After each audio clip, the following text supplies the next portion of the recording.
Longtime fans of this channel might know that one of my first videos I ever made was actually about Marcus Mariota. Granted, that was back when all my videos were only a couple of minutes long, but the fact that it was my first video that did well is kind of cool, and the fact that I'm making one now. It's kind of like bookends in a sense, you know, where that was my first video that did well, and that, well, I mean, hopefully this one won't be my last video that does well. I'm not really sure why I brought that up, but anyways, I'm putting Marcus Mariota here at number 24 on this list because he's kind of in that range of good but not great. He's definitely a starting level quarterback, but I'm not quite sure I would consider him a great starting level quarterback by any means. I mean, this is a guy who has won a playoff game, but he's also not really the type of guy I would say what's going to win you a Super Bowl. Do I think he could be on a Super Bowl winning team if all the pieces were there? Yeah, I think so, but as of today at least, I don't see him being the guy who's going to drag a team kicking and screaming to a Super Bowl. That being said, I think a lot of guys forget how young he is. I mean, he's only 25 years old, and with the exception of one-year wonders, no quarterback has ever hit their prime before hitting 27. That's just not a real thing that happens. But while I say that, his numbers have been far from great after his first couple of seasons. He has kind of taken a step back for some reason. I mean, just looking at his touchdown to interception ratio, which is totally not a great way to judge the talent of a quarterback, but if you look at that, I mean, he had 26 touchdowns to 9 interceptions back in 2016, but then in 2017, he had just 13 touchdowns to 15 interceptions. Then last year, he only had 11 touchdowns to 8 interceptions, albeit in 13 games, but still not really great. Although in fairness, he also did have 2 rushing touchdowns last year and 5 in 2017, so it's a bit misleading, but the point really still stands. But again, touchdown to interception ratio is definitely fluky, and actually if you look at his stats, 2017 does seem like the outlier, with the fact that he literally averaged 7.6 yards per attempt 3 out of his 4 seasons. The only season he didn't was in 2017 when he averaged 7.1.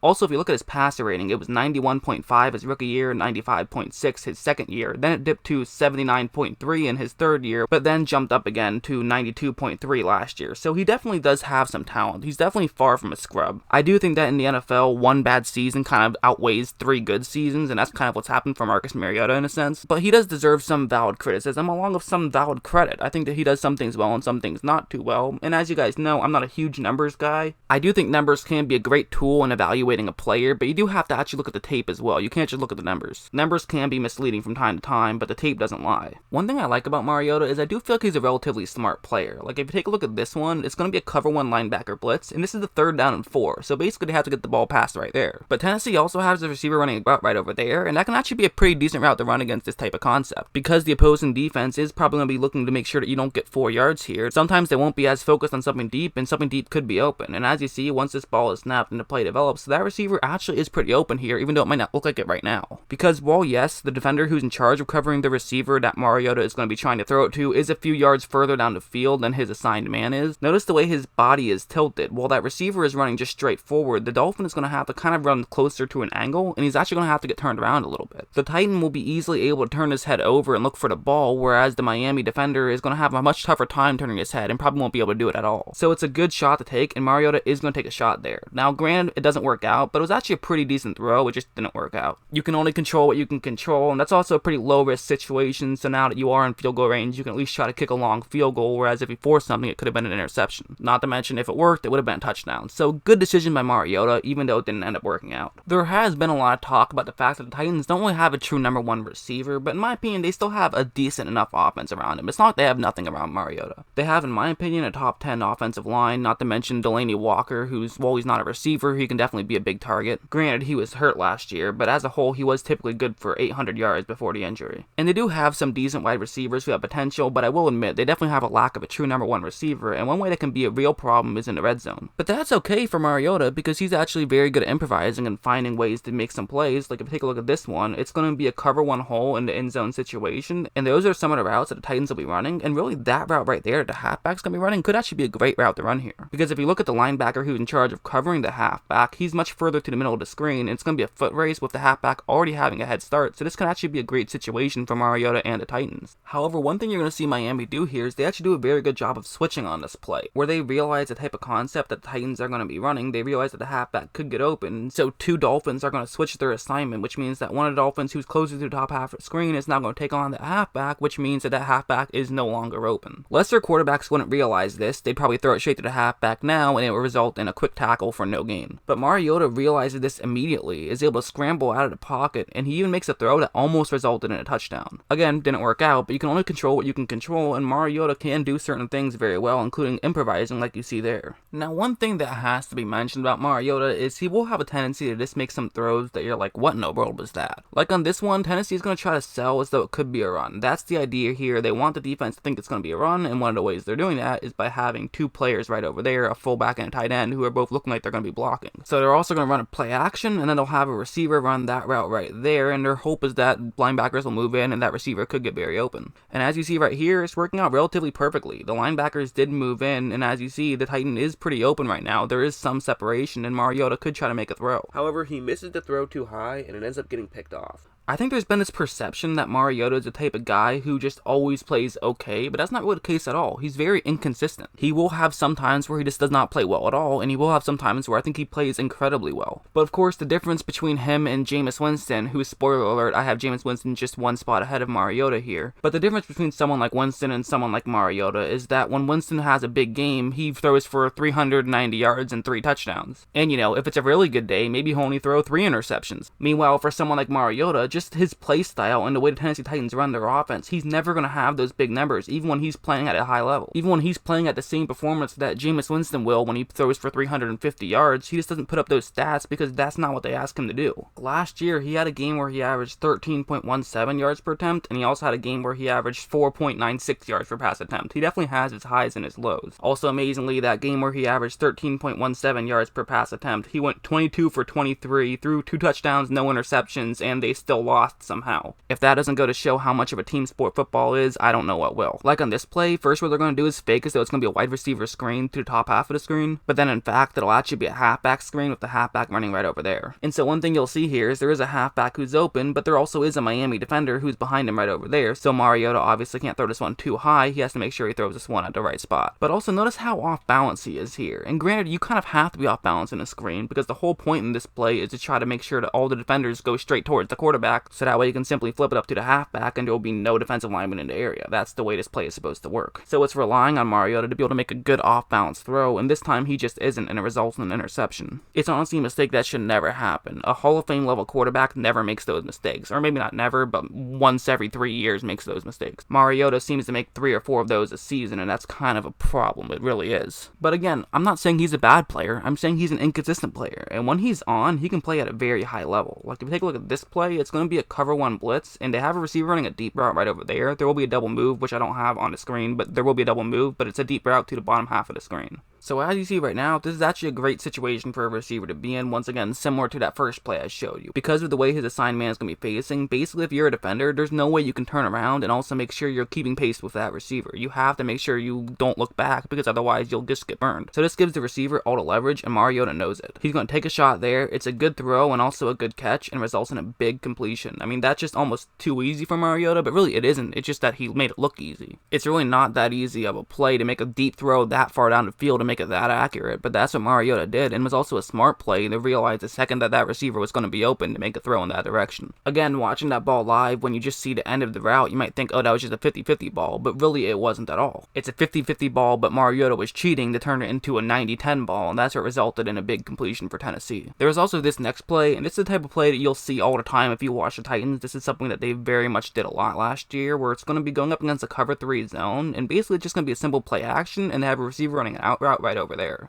Again, there's not a team in the league that doesn't run this, but this is kind of the Titans' bread and butter. You know, every team has certain plays that they make their money on, and this is that play for the Tennessee Titans. Because basically the way it works is after the play action, the linebackers are going to move in, and now that receiver, as you see on the screen, is a little bit open. He's beneath the safeties, but past the linebacker who had to move from the play action. So there is a window there, but it's not a huge window. Philadelphia actually did a pretty good job of covering this play. But even with that, Mariota doesn't need a huge window, he just needs a big enough window, and he's able to fit it through there, and it's able to be a completion. There's one more thing I want to talk about with Mariota, and really you do have to mention this when you're talking about him, and that's his running ability. He is a guy who can use his feet to make sure that he picks up more yards. I mean, it's not like he's Lamar Jackson out there rushing for 150 yards every game, but in the past 3 seasons he has had over 300 rushing yards in each of the last 3 seasons he's played in, and that's also keeping in mind without him playing all 16 games in any of those seasons. Not to mention in all 4 of his seasons he's had multiple rushing touchdowns, including 5 in 2017 as I mentioned earlier. So again, it's nothing crazy, but it is definitely a part of his game, and it is something you have to be aware of if you are a defense. And one way it can be effective is on plays where it's supposed to be effective. Like, if we take a look at this is going to be an RPO. So basically, that's the player you want to look at, that edge rusher right over there. Because basically, if he cuts right over there, right in a situation where he could make a play on the run, this means that Mariota should keep it himself and run around him over there. However, if he runs to the outside to keep up containment and make sure Mariota can't run to the outside, then Mariota simply just hands it off to his halfback, and then I'm taking one player out of the play. It's nothing crazy, but it's a slight advantage. That's the way this play is going to work. And so as you see right now, that Chargers edge rusher is going full on to the middle of the screen and making absolute sure that it's not going to be run straight up the middle. That's what he's trying to do here. So this is going to let Mariota know, keep it yourself and run to the outside, and that's exactly what he's going to do. So already this play is going to work, and a lot of quarterbacks would simply just run a few more yards further down the field, slide, and then that would be the end of the play. Because there are two defenders right over there, he's not going to be able to keep running in that direction, but Mariota has other ideas. He's going to turn the corner and be able to pick up even more yards. Not a ton more, really only a couple more, but he got a couple extra yards. It's a smart play there. You want to pick up as many yards as you possibly can, and he was able to do that. But of course, really what was impressive about this play was the read at the beginning, realizing, okay, that edge rusher crashed in, I have to take it to the outside, and then having the speed to be able to run to the outside. Not every quarterback could do that. Mariota is one of the quarterbacks who can do that. Also, having a good running quarterback can kind of be a get out of jail free card for an offensive coordinator. When you do call a play call that doesn't work, it can sometimes still be beneficial if you have a good running quarterback. Like on this play, it's going to be a cover 3 zone, and those are going to be the routes that the Tennessee Titans will be running, and if you notice, not really a lot of these routes are great against this type of coverage.